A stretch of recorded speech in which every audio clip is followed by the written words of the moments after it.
नरहरपुर से आए हो सर। मोर नाम हिरमणी रजा खरे। हाँ बताओ। मोर आधा एकड़ खेत है नरहरपुर में, वहाँ खड़े सागौन के झाड़ दी से गीला। हाँ। तेला मोर पड़ोसी काट दी से और काटे के बाद मुझे जन दर्शन में शिकायत करे तब सर है वो लकड़ी ला रात साफ कर दी से सर मोर निजी जमीन के मतलब वापस दिला दे सर। तोर लकड़ी पड़ोसी काबर काटी तेरे पहले बताओ। चोरा के काटा रही सर, मैं कैसे करूँ काटिस तेरा मैं उन थोड़ा काटे पर गए हूँ सर।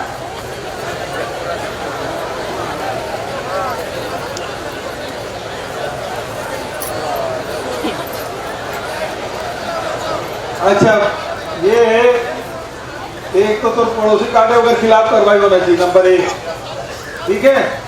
हाँ सर जी। हाँ और दूसरा तो पेड़ के पैसा मिलना चाहिए। मोला दे लकड़ी दे सर, तो लड़का मन की शादी मोर बेटी जवान है, बिहाव करूँ तो कुछ बनाऊँ नहीं गा। हाँ तो बेची तो देखो बेच के तो दी सागौन के लकड़ी हाँ सर दी। हाँ सर हाँ।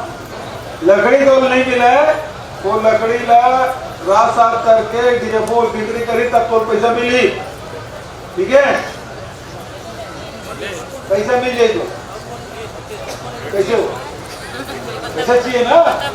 हाँ सर मोर अब निजी जमीन के मोर संपत्ति है सर। हाँ तो नियम है इसलिए तो मैं क्या करूँ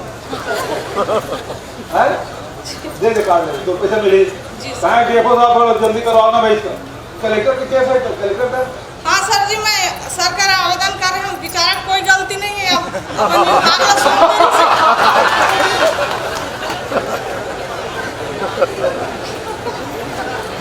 ठीक है रजा बंदे काम है।